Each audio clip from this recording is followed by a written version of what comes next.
Everyone is talking about the massive efficiency gains you can get from AI. But what if that relentless drive for automation is creating a catastrophic, kind of invisible risk right inside our companies? Today, we are going to unpack a hidden crisis that can turn those promised savings into absolutely devastating losses. And it all starts with a story that should be a huge warning sign for every single business leader out there. Okay, before we dive in, just a quick heads up. This is part 2 of a 10-part overview, looking at a research report by Virtualization Options LLC. Now, these explainers, they only scratch the surface of what's in the full report. We're specifically pulling from Chapter 2 today. And of course, the usual stuff, this isn't legal advice, it comes with no warranty, and you should always talk to qualified legal pros for your own situation. All right, let's get into it. To really see just how high the stakes are, we're going to start with a real-world cautionary tale from the healthcare industry.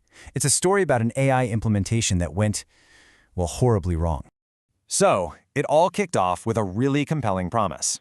Leadership was sold on this brand new AI system to automate clinical documentation. And the projected savings? Almost $19 million a year.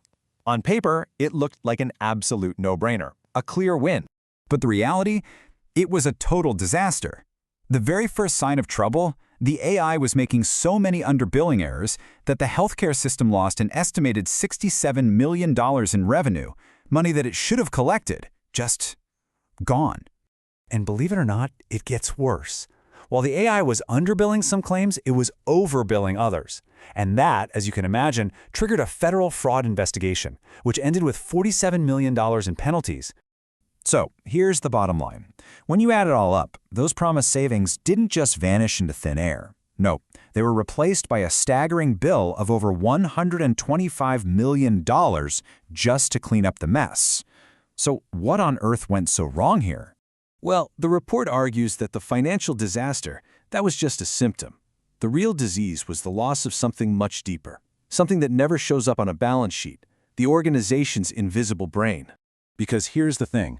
What that healthcare system lost wasn't just a bunch of employees. It was decades of collective experience, all those informal problem-solving networks, and the nuanced, gut instinct judgment of its most senior people. In effect, it had performed a lobotomy on itself. And this perfectly illustrates the core concept from the report, knowledge architecture. Think of it like the invisible scaffolding of expertise, relationships, and memory that actually holds your company together. It's how work really gets done, especially when things go sideways and a new problem pops up. Now, what's so interesting here is the massive gap this reveals.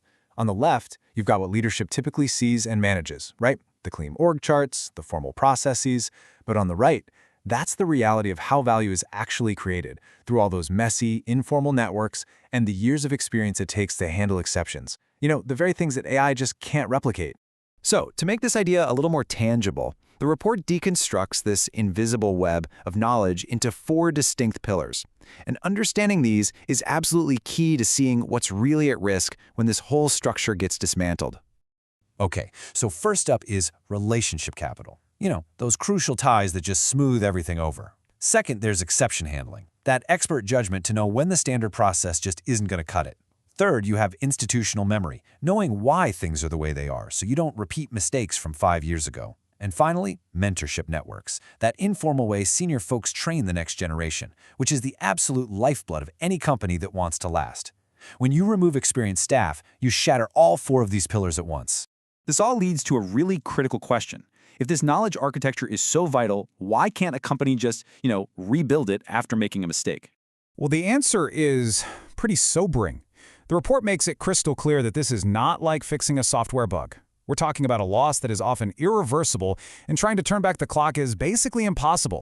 Because the reality is simple and it's brutal. Those experienced people you let go, they are not just sitting by the phone waiting for you to call them back.